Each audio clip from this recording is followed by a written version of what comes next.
Welcome to Motivation Local, a podcast where we discuss how place impacts identity. All of this made possible with support from TELUS STORYHIVE. Lived experience not only shapes how people view a community, but also how they view themselves. The sum of these experiences and memories form a narrative about a community. It's at the intersection of this that we seek to explore how these experiences and memories shape individuals. How has their community motivated them? And perhaps how have they motivated their community?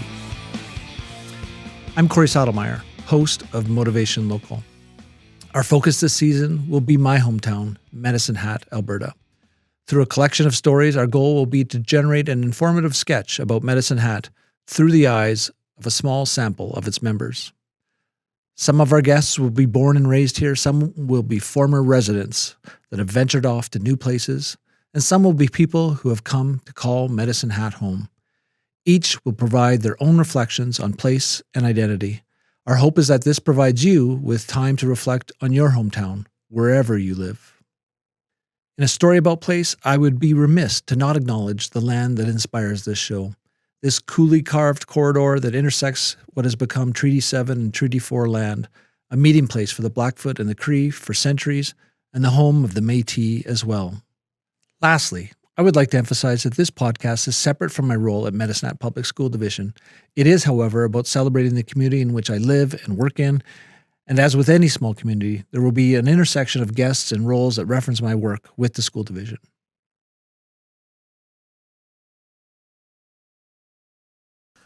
Our guest today is Ryan Oscar. Ryan is a founding member and director of programming for Our Collective Journey here in Medicine Hat.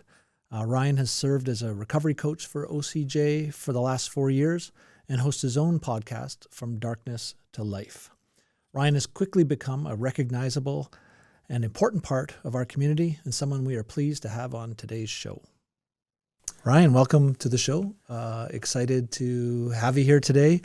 As I learned, you host your own podcast and even recorded an episode today, so you get to be on both sides of the mic today, or both sides of the question at least. For sure. It's kind of nice. I don't get the opportunity to be on this side very often, so I'm grateful for the opportunity, and thank you for asking me to come on today. Really excited. Hoping to cover some various parts of your story and pieces about Medicine Hat. When we talked ahead of time, I thought maybe an interesting part to share was just like, how did you end up in Medicine Hat? 100%. I'll definitely share about that. And it's one of those things that it wasn't planned for. I didn't intend on being here, but circumstances in life and things that I went through, my experiences led me here. In 2015 is when I officially moved to Medicine Hat and became a resident. I originally come from Saskatchewan. I grew up in Swift Current, Saskatchewan, played a lot of hockey in my youth, and ended up working in the oil and gas industry, from my early 20s till I was 40 years old. And that industry, kind of comes with some adversity, and I fell into some drugs and alcohol. And now that I look back, this was something that was present in my life all along, the alcohol and whatnot. It was just normalized. And I found the same type of people that drank like I did everywhere I went. And the oil patch was perfect for that. I fit in with everybody because everybody seemed to drink like I drank, and nobody had a problem. Fast forward to 40 years old, that's when I finally decided I have to change my life, and I got into recovery, and Medicine Hat's where I landed. This is the community I moved to start my recovery, and I've been here ever since. And you did this like massive bike ride across Canada before all that, right? I did, yeah. Just previous to moving here, the same summer of 2015. So I can share a little bit about that as well, Corey. When I went to treatment in February of 2015, I had lost everything in my life. Similar to a lot of people who struggle with addiction is, eventually you lose it all if you ride that train far enough. And the consequences piled up and everything, career, finances, wife, house, everything was gone. And when I left treatment in early spring of 2015, I'd come across an individual who was going to ride a bicycle across Canada. And I thought, man, that sounds so crazy to me, but I had really nothing else going on in my life at that time, like I just shared. And I knew if I went back to work in the same industry that I was in, it wouldn't take long before I'd end up in the same situation again. So, we set out that summer. We set out as a challenge to ourselves to see if we could do this, and then just to raise awareness for recovery. Not so much addiction, because addiction is so prevalent and people know what the face of addiction looks like. Yeah. We wanted to share a little bit about what recovery could look like and what's possible. And so, we set out June 1st in Vancouver, touched our toes in the water at Stanley Park and pointed our bikes over to the east and headed for Halifax. And lo and behold, it took 84 days, I think. And we made it to Halifax, and camped all the way across the country, and took a lot of life lessons from that journey. But one of the biggest ones was, what's important in life to me. And up until then, I was chasing the dollar and, trying to live that competitive lifestyle and keeping up with the Joneses and all these things, right? And I wasn't happy. That's one of the biggest things I found was, I'd done everything, I had accomplished everything that, my dad had told me you need to be successful in life from a young age all the way up, and things society kind of told me that I need to have to be happy, and I accomplished a lot of that, and I still wasn't very happy at 40. And one of the real cool things about that bike trip is it kind of gave me a purpose. It really helped me focus on what I need in my life as opposed to what I want in my life. And it was a real cool life lesson. Well, multiple lessons, but that was one of the big ones. A lot of time to think sitting in the saddle. Oh my gosh, yeah. It was a lot of time to think. It was amazing. And a lot of time to reflect on life, and a lot of time to listen finally, instead of, listening to fix things. I was just listening to understand and listen to motivational podcasts, listen to speaker tapes, listen to all the things that are out there to help people. But up until that point, I thought I knew everything and I didn't need anybody else's help. So, yeah. So then Medicine Hat College, was this like a dartboard at a map kind of thing, or what was the connection to the college? Well, I had attended the college back in the early 2000s. I took the visual communications program there, and I wanted to get into graphic design, web design, and turns out I love doing that work, but when I had to do it for somebody else, I didn't enjoy it very much. So I steered back to the oil patch, and that's where I spent the next number of years in my life. But it was actually during that bike trip, being coming from a competitive hockey background growing up and stuff, and being a man, and I always wanted to be competitive and win. So that bike trip started out how many kilometers can we get a day? We're going to do 150 kilometers a day, rain or shine, all those things. And it quickly became more about standing and talking with people. And as we went across the country and people started to pull over and talk to us and share their stories, it started to really become, it was the forefront for me. It really started to become something that I could really grasp onto as this purpose. And I think it was talking with people. So it was in New Brunswick, actually, is when I enrolled in the Medicine Hat College. Oh, really? Yeah, in my tent that night, I found the website and I started to look through the addictions counseling program. And that's when I enrolled. And it was 6 days after we were done in Halifax, rode the train back to Saskatchewan, and then drove to Medicine Hat and sat down as a mature student in the classroom. And did you feel mature? I did, yes. Other than the professor, I was the oldest one in the class, I believe. Yeah. It was good, though. It was good. It was something I needed. It was humbling, and that's what I found in recovery. You have to kind of get comfortable being uncomfortable and humble yourself to recognize that maybe I don't always know what's best for me, and I got to be open to listening to other people. And it was a really good experience, actually, going to the college at 40 years old. Yeah. So you'd made a couple stops here. What's your earliest memory of Medicine Hat?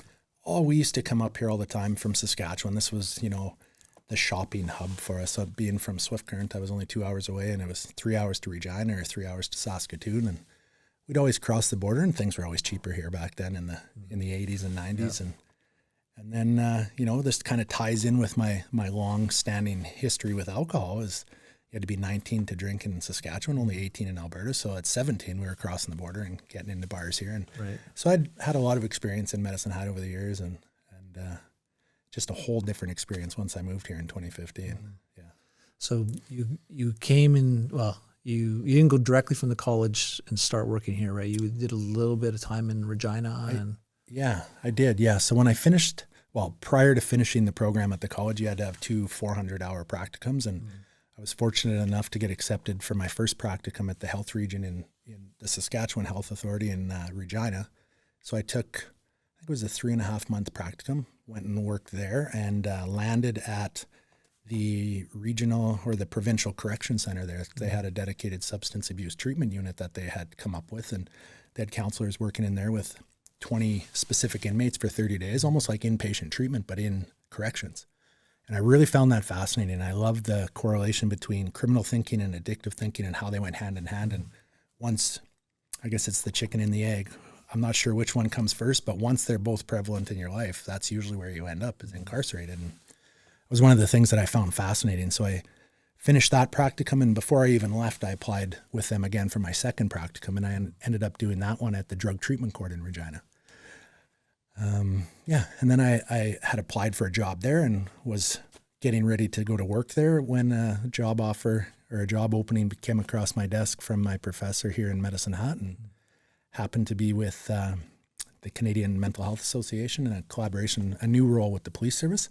Okay. So I applied for that and moved all my stuff back to Medicine Hat. Yeah. So you're there for a few years, Mm-hmm. and then we have a whole bunch of things that unfold in Medicine Hat that eventually leads to the creation of our collective journey. And so you're there right from the early days. For sure, yeah. Right from the first meeting at a coffee shop with the other two gentlemen that helped found it, and I was working in the industry in the addiction space, and a couple individuals came to me and said they wanted to do more in this community. It was right around, it was in 2020 when there was a contagion of suicides here, and anybody who's from here, the local area, will remember those individuals. And a lot of people were talking about, the surprise and the shock and awe of these individuals taking their life by suicide. And when I heard some of the stories, I started to think, man, that's very similar to my story. At the end of my journey with active addiction, I tried to take my life by suicide, and I'm not proud of it, but it was something that, is prevalent in addiction, and that's where you end up if you don't, change the trajectory of your life at some point. And so these fellows came and we discussed this over a 2-hour coffee, and we decided, that I think the easiest way to start talking about this is just to talk about it, share our stories. Because when I was at the end of my run, I don't think, the 1-800 numbers, the crisis lines, the semicolon none of that stuff was going to matter to me. I had made a conscious decision to take my life. But if I would have heard somebody's story similar to mine, maybe 3 or 4 months prior to that, maybe that would have given me the open door to reach out for help. So we started sharing our stories, and that's how, our collective journey came to be. Is here's where we were, here's what we did, and here's what life is like now for us. And if you resonate with any of this story and you need some support, just let us know, and we'll connect with you. And we can't fix anything, but you don't have to do it alone. And the response, you obviously would have known what was lying underneath, right? But has the response matched that, or has it even been greater than what you had perceived? I think it's been greater than what we perceived even, we knew that there was a need for something like this, just based on our own lived experience, all three of us and the people we know in recovery. If something like this would have been available back when I decided I needed some help, it might have been a lot easier, less terrifying, because even at 40 years old, it was terrifying to go into certain rooms or therapy rooms or mutual support groups. I didn't know what they were or who I would see. If I had somebody else maybe to walk through the door with me, it would have been a lot easier. So once we started doing this, the phone started ringing and the emails started coming in. There's been a lot of people reaching out, and not just the individual themselves. The part, I guess, that really surprises me is it's a lot of supports, a lot of family members, a lot of spouses that are phoning to see what, how can I do something differently, or how can I, majority of the people, how can I fix this person? Right. And unfortunately, I can't fix anybody, but it's about educating people around addiction and then directing them to the proper supports for themselves as well. So I was listening to, it may have been your season 3 opener. You guys, is it Tara? Yeah. You guys did an opening one, and it got into your story. And you talk about being in recovery and a guy saying, when you're ready to start telling the truth. Do you see that in your work too? Like, even if people have approached you where they're still maybe even lying to themselves about? Right. Yeah, definitely. Just to shed some light on that, for me and my journey, I went into treatment for the second time, and I was still kind of just going through the motions and saying what I knew people wanted to hear me say. And I hadn't really bought into having this big problem yet, or I didn't really know how important it was to be honest and own parts of my journey. And that individual that kind of hooked on to me and pulled me aside one day said, if you want to keep lying to yourself, you're going to end up dead. When you're ready to get honest, come and find me. And that was a real big eye-opener for me, because for one, I didn't know how he could see through this facade I had put on for so many years, but he could tell, right? And it was that lived experience piece. Turned out he had 20 plus years in a program and was in recovery. And when I talk on that podcast with Tara and we were talking about that, I still see a lot of that with people that come in and want to connect with us, right? And instead of, just kind of, this is the beauty of being a recovery coach and doing what we do at Our Collective Journey, instead of being a professional counselor like I used to be.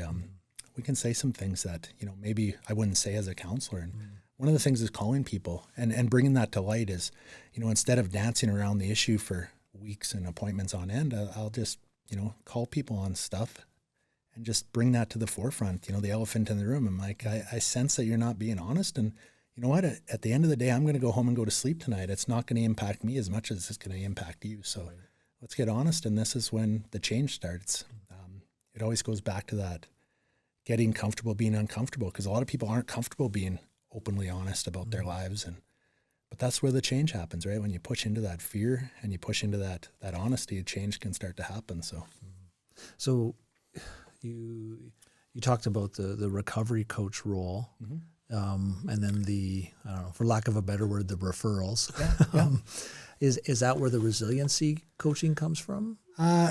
The resiliency coaching is kind of an afterthought. We started with the lived experience piece and connecting with people based on our stories, and you're not alone in this. And then, to get taken seriously in specific rooms around the community and around the province, you almost needed some acronyms behind your name, right? So we found I had some already, being a certified addictions counselor, but the other individuals at OCJ didn't. So we got into recovery coaching, and they take the training, they did the 200 hours of supervised coaching. Now you have your acronym as a certified recovery coach.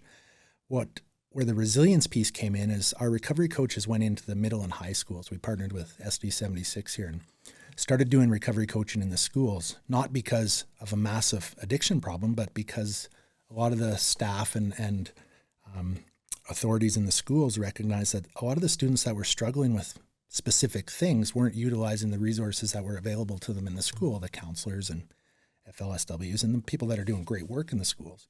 They just weren't getting utilized to the need that was there probably. And so they brought us in, as the, non-professionals. Maybe these students will connect with you guys and resonate with the ladies and the guys that you bring in, because you're sharing a lived experience story that's relatable, and you're not using, all this proper terminology, and we're sharing at age appropriate levels. And it only took about a month and a half before we realized, man, a lot of these students that we're connecting with aren't checking the box for addiction or substance use disorder. So back to the drawing board, we kept doing that. But in the background, behind the scenes, we started thinking, what are we doing today when we have this opportunity with youth? They're connecting with us. They're building this safe, stable place and this relationship. What are we doing today to build skills in them that they don't need a recovery coach in 5 or 10 years? So enter the resilience piece, and that's where we partnered with the Palix Foundation in Calgary and the Alberta Family Wellness Initiative. Really got into the brain story, really got into their resilience scale framework, and started to develop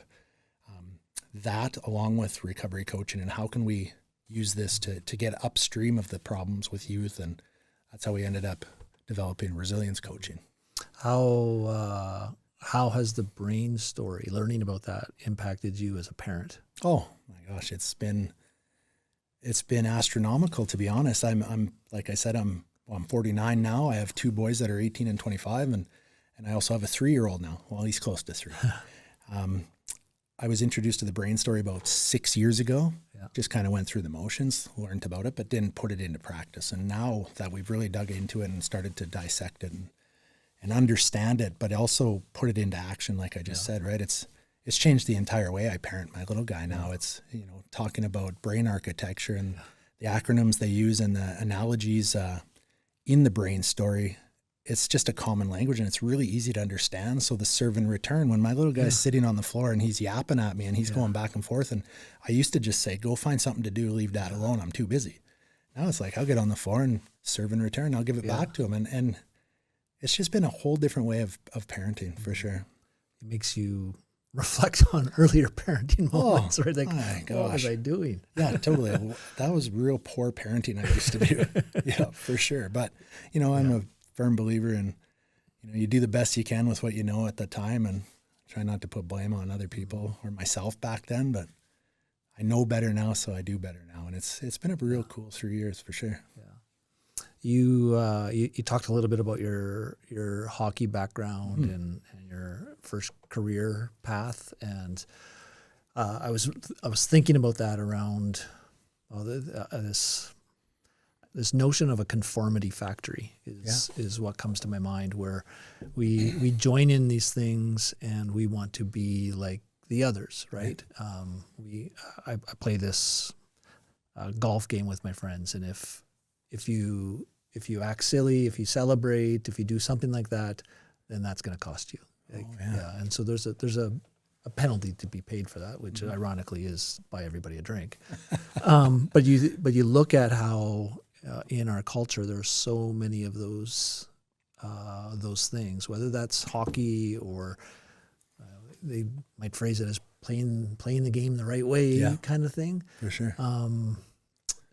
Do you see that across a spectrum of things? I do, yeah, for sure. And now that, I'm on the other side of it and I look back, and especially based on my own experience being in various circles throughout my life, it definitely plays a factor in all of the places that I had been in my life, right? I know as a youngster, as a youth, I heard all those things, right? We got to play the game the right way. You got to do this the right way. You do it. And it was all around that. For me anyway, I look back now and I see it as all around that masculinity piece. It's about boys don't cry. We fix our own problems, toughen up, I remember breaking some ribs in junior hockey. I got hit into the boards and broke 2 ribs in half in practice, and laying on the ice, and I could barely breathe, and I thought I was going to throw up. And I remember my coach skating up and he says, "Get up, Oscar. I remember that happened to me in junior. I think I missed a shift." It's just stuff like that, right? It's about toughen up. And I think that really played a part in my upbringing. Well, I know it did. And that piece around fitting in, right? I fit in with the guys I found early on that drank. And for me, I always excelled at hockey. So at a very young age, Pee-wee, I started playing bantam, and I played up an age group. And I still had this low self-worth piece, and this, I'm never going to be good enough based on some of the stuff that I was brought up through. And I never really thought I fit in with those older guys, even though on the ice I did. But afterwards and as a team, I didn't feel like I fit in. But when I found a few of those guys drinking in a car behind practice, behind the rink one day, I'm like, oh, I can do that with them. And then I was accepted in their circle. And lo and behold, I look back now, and every circle I traveled in until I got into recovery, I found that same group of people that drank like I did, and I had an instant bond with them. And then we had, some of that toxic masculinity that we bonded over too, and we all fit in together, and nobody had a problem because we were all doing the same thing, and nobody would ever say anything about it, because if I had a problem, that meant maybe you have a problem, and maybe you have a problem, and we all got problems. So nobody said anything, and we just carried on. And once I left my hockey career, like I was just saying, I found that group of guys on every team I played with, and it was easy to find. It's 6 guys that drank like I did all the time. And once my hockey career was over and I moved out into the oil and gas industry, it was even easier to find. So it just continued and perpetuated till I hit the breaking point at 40.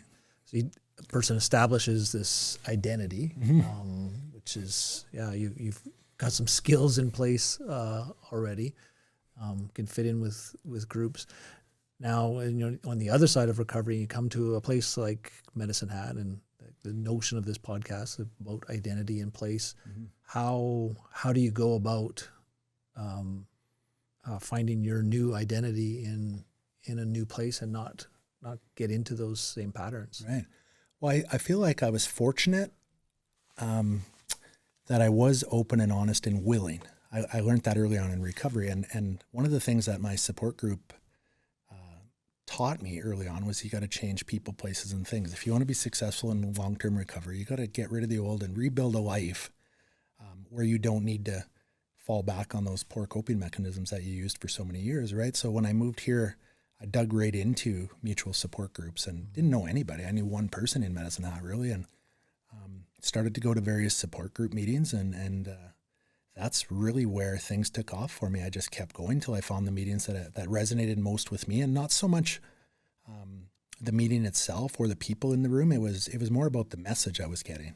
And the messages I got from a few individuals was that this is possible. This is what life can look like in recovery. And those are I have two good friends still to this day that I met in a 12-step or a mutual support group room, and they were life-changing for me. So that's kind of what made that transition a lot easier for me. Is it was easy to get surrounded by like-minded people headed in the right direction, because that's the only group of people that I kind of immersed myself in at the start. Mm-hmm. I didn't go to, the usual haunts. I didn't go to bars. I didn't go to nightclubs, all those things that I used to do all the time. People always ask me, well, where do you find new friends when you're an older gentleman, right? And it's tough, but you find them at mutual support group meetings. If you're in recovery, you find them at physical activity places, at gyms or stuff like that, right? It's not, I don't go find them at Ralph's anymore, right? Yeah.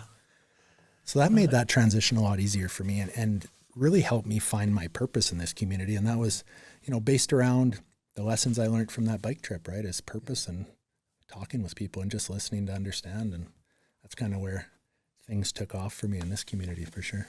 And how do you think Medicine Hat has shaped your identity? How has it contributed? That's a great question. And I think it's, a lot of people find recovery all over the world, right? But I feel like I'm very fortunate to have landed here in Medicine Hat, because I was accepted, from being open about recovery in the college. I was accepted at the college. I had a part-time job early on with a sporting goods store here in town. And I remember having an interview with the manager at the job interview. And she said, why can't you work Sunday nights? Like we work till 8 Sunday nights. And I said, I have a support group meeting Sundays at 6, and there's no way I can work here if I can't have that night off. And she said, oh, that's fascinating. Nobody's ever said that to me before. I've never had anyone come in and tell me in a job interview that I can't work this night. So that led to a conversation, probably an hour and a half conversation about recovery and her children who were struggling and these types of things, right? And it opened the door to more and more people here in Medicine Hat just crossing my path and changing my perspective on what this community looks like, because I didn't know this community like I know it today, right? I said before how I used to come up here and drink all the time, and that's what I thought Medicine Hat was. And now that we've got our collective journey going, and just to see how welcoming the other agencies are and the other directors and whatnot in the community, I just think that this community has really shaped who I am today. And, I was fortunate enough to get a job, like I said, with an agency right out of school, and ended up crossing paths with a mental health therapist who turns out she's my wife now. Oh, yeah. So that's really helped, change my life. I get a lot of people ask me, how do you do so well mentally when you're in recovery? What do you do for your mental health? And I joke and say, well, you marry a mental health therapist and you have therapy all the time on demand, right?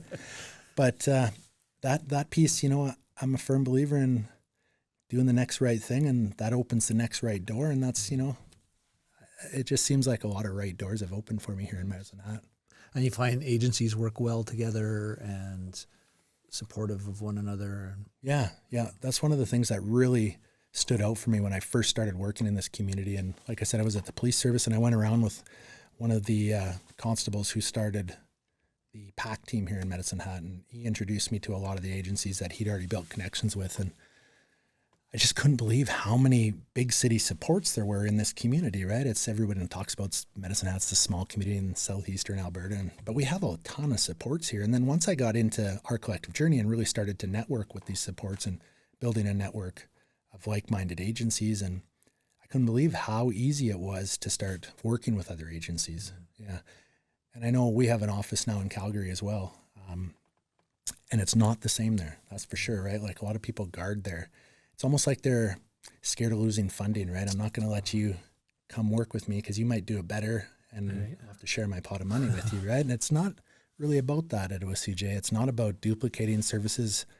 All these places that I just mentioned are doing really great work. Mm-hmm. It's about how can we complement that service and get more people to you. Mm-hmm. Yeah. Rise Up. That's become this neat little not little. I'm Turned guessing. into a beast. Yeah. Can you talk a little bit about the origins of that and what it's become? Yeah, for sure. So anybody who isn't familiar with Rise Up, it's Hot Air Balloon Festival that we just had our third annual one here in Medicine Hat, end of May.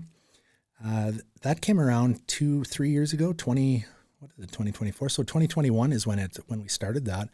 And when I say we, it was mostly Willie Tyon, who's a fire captain here in the city and a hot air balloon pilot, and he got his balloon piloting license during COVID. And anybody who's from around this area knows they've seen the blue and white balloon flying around the city in the last 3 or 4 years. And Willie came to me. We happened to work out at the same training facility at the gym, and he had this idea to start a balloon festival, and he couldn't get any real traction with it. He needed to partner with a nonprofit, and he said once, the name of it was Rise Up, and once he got to know me and our collective journey and what we do, it just seemed like a perfect fit for Rise Up. Coming out of COVID, we're rising up out of something, right? Rising up out of mental health concerns, rising up as a community together, and that's really what we try to focus on, is building a resilient community and a recovery community. And so, yeah, we started throwing around this idea, and suddenly Willie had 15 balloons signed up, and we had 15 gold sponsors, and it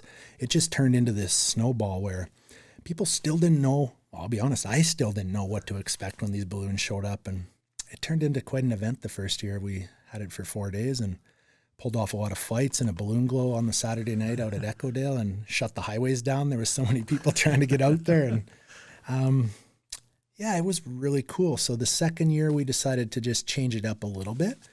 We brought in a few more balloons that year and had 19 balloons. This year we ended up having 25 balloons, and every year we changed it a little bit to focus more on the mental health side of things, right? And how can we come together as a community, and how can we rise to great heights together, that type of thing, right? Start the conversations. It's a good jumping off point to start these conversations, I think. And I don't know if the mics will pick up my dog barking there earlier.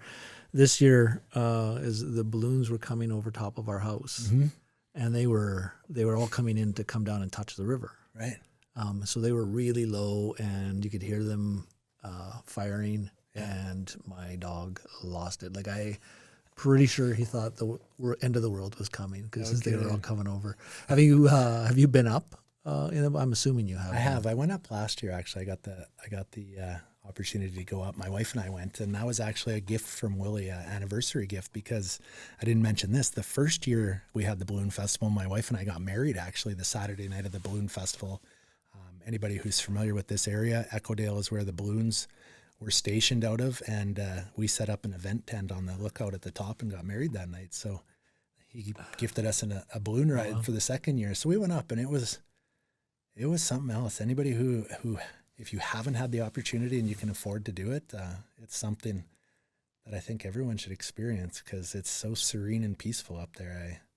I wasn't quite expecting what I got out of it. It was amazing. It's so quiet and peaceful. You can talk to people down on the street. You can talk to balloons that are 100 feet away from you flying. And if you've flown in a balloon, I think it's a gift. But if you've flown in a balloon in a festival with 20 or 25 other balloons right around you, it's just something else. It's wild. Yeah.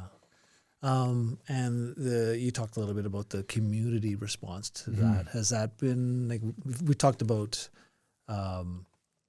was there more demand there for the need for support than you thought? And now the community response, has that been what you anticipated or stronger than you thought? Or like I said, I really didn't know what to think the first year, but once that year was over and I saw the buy-in from community and how excited people were getting, the second year was a little easier. The third year we grew it quite a bit. We brought in a few more events. We brought in more balloons. And the sponsorship and the engagement from community was overwhelming. It didn't take long to fill up the sponsorship spots. And, I think the sky's the limit, for kind of a cliche, but I think the sponsorship is there no matter how many people want to come and fly in this festival. The community, the social media engagement alone is, I operate the social media for Rise Up, and I think the posts are reaching, at the height of Rise Up, we're reaching 155,000 people per post. And it was, messages from all over. That's the cool part of ballooning, is I've known now, and I don't pretend to be a balloon pilot or anything, but the community is so small around the globe. There's balloon festivals all over North America and some in Europe that are following us now. And I really think that it's going to grow into something quite extravagant here in the near future. And are the festivals always tied to some form of nonprofit, or? Some are, some aren't. Some have their own board. Some of their own nonprofits. And the one thing that I really like about us here, I've looked at a lot of other festivals online and through social media. We're the only one that is really focusing on mental health. And people are shocked, over the first 2 years that this is what we're doing with Rise Up. And we didn't really promote it the first and second year. We were trying to build a foundation for it, to a reoccurring festival. And I think we're there now. And I've talked with Willie lots, and we are there. The demand, the engagement is there. And now it's about feeding in, more of this narrative around mental health and building resilience. And what are the things? It's easy to say that I'm going to, have a better life, or I'm going to be more resilient. But how do you actually do that? And that's the stuff we're going to focus on in the next coming festivals, is have more lived experience speakers, have more events geared towards bettering quality of life. I think not just the balloons. Yeah. And the balloons are pretty amazing, but it's more amazing to tie it all together. Yeah, I was thinking about that. How do you transition or create that vehicle or basket, I guess, in this case, for connecting it to your message? Like, it's not just a balloon festival, which is, like you said, cool in and of itself, but how do you make that bridge to? For sure. And I think we've slowly started to lay the groundwork for that. This season, this festival, we had two of our main gold sponsors who are recurring sponsors come on our podcast and share about, what is it about the festival that made you want to be a sponsor? Sure, initially it was about, marketing, and it was about being part of the festival, but what made you come back the second and the third year? And they really talked about how mental health plays a part in their agencies and what they do for mental health in their workforce, and what it's about, the community aspect. How do we tie the community together? How do we come together as a community? Because, a lot of these issues we face in society today, a lot of people think, if you're not impacted by addiction or mental health, well, it's not my problem then. Somebody else will look after this. But we all know somebody, especially in this day and age, we all know somebody who's impacted by addiction or mental health. And if we can start to normalize those conversations, it makes it a lot easier for people to reach out for help. And that's kind of what that podcast was about, that episode is, let's normalize this. And we brought in one lady who works in that field and one lady who doesn't, has nothing to do with the mental health or addiction field, but she's impacted by it as well, right? And she shared about what this community means to her and how excited she is to be part of Rise Up, because it's more than just the balloons and more than marketing. It's about starting these conversations. So I think that's kind of the jumping off, the springboard for next year is how do we bring more people in to share stuff like that, not just myself or our collective journey saying it. It's the community speaking, this is what we need. And it's been really cool. Yeah. I think about that. You ask someone to come onto your podcast or do a presentation to somebody and ask them to share their story and hoping that people learn. But you also got to think about the person too. Like it isn't just an easy thing to put yourself out there. I have a friend who has presented on residential schools, and like that's a gift for the rest of us in the room. But like that's not an easy ask of that person, and so always cognizant of that of the ask that we have for people in doing those things. Yeah, for sure. And I know a lot of the guests that we have a lot of people that email us and say, "Oh, I'm 3, 4, 6 months in recovery. I'd love to come on and share." And we have a lot of conversations with those individuals, and we talk about what's it going to be like? Have you shared before? What kind of venues have you shared in? All those types of things, right? Because it is one thing to say I want to share. It's another thing to actually share your story and your experience, but then to be ready for the repercussions or the things that come after you share a story, right? Because a lot of times we share our story and we inadvertently share parts of other people's stories that we don't really think about. Yeah. And there can be some negative consequences from doing that, right? So it's about working through your own journey and owning, some of the stuff, your pieces of your experience, making the amends for that or the altercation or the alterations and changing your behaviors, stuff like that, so that you are in a better place to deal with some of the stuff once you start sharing your story. And that comes, in my experience, that comes with getting into long-term recovery. It's never a bad thing to share your story if you think that's what you need to do. But I think, to share it in in a way that it's going to help other people. I think there's a lot of work you have to do prior to just sharing your story, for sure. And we use that kind of motto at OCJ. It's, there's a difference between telling your story and telling your story to help somebody else. And that's really what we lean on, is how are we going to share this part of our story, or how are we going to share that piece in the right situation to help somebody else? So, what's next for Medicine Hat? If you think about what you've learned about the community, the wisdom that you have now, what's next for this community, and continuing to forge its identity and maybe build on its strengths, or if it were its own, well, not to paint a picture of Medicine Hat being a person in recovery, but we've had some things to overcome. Yeah, for what's sure. next? Well, I think what's next, if we take it in the context of OCJ being in Medicine Hat, and what's next for OCJ here is, really starting to shine that light on resilience, and how can we use, the resilience framework that we've learned and that we've helped develop locally here in Medicine Hat. How can we use that to build a more resilient community and take the focus? I'm not trying to dismiss or downsize the issues with addiction and recovery here in Medicine Hat, but take the focus off of that and put it more on resilience for the whole community. How can we build resilience? If you're in active addiction like I used to be, you get into recovery, it's easy to reframe that now and say, well, I need to become more resilient to stay in recovery. And what kind of tools and skills and abilities am I going to need moving forward to do that? And if we look at it on a more of a grandiose scale, it's about the community, right? It's about the systems. And that's what one of the things the Alberta Family Wellness Initiative really talks about, is how to use the resilience framework with the individual themselves, how to use it with the community, and how to use it with the system to make change. And I think we're doing a real good job of utilizing that framework and the resilience coaching now to help change the individual. But we're really looking at the community now, and how can we bring the knowledge that we've learned, bring the scientific backed framework from the Palix to Medicine Hat. And that's one of the things, I've got to know Nancy at the Palix Foundation quite well now, and she has come down here. We are doing some master classes. We're doing something in September. We're putting on another Southeastern Alberta recovery conference, and it's going to have a lot of focus on resilience and building resilience. It's not a whole lot different than recovery. It's just a more common language and more accepted language. And I think to answer your question, Corey, is just really focus on building that resilient community here in Medicine Hat. And it seems like there's some buy-in for it. Yeah. Would there be factors, like resiliency factors that are in that framework that a community or a person could identify with or point to or for sure strive towards? Yeah, for sure. And that's what I love about, if you're not familiar with the resilience scale and the framework itself, it really is simplified to the point where it's three big points. And it's, point one is, if you can visualize a scale, you have your tipping point, and that's the fulcrum, and that is the purple piece in the resilience scale itself.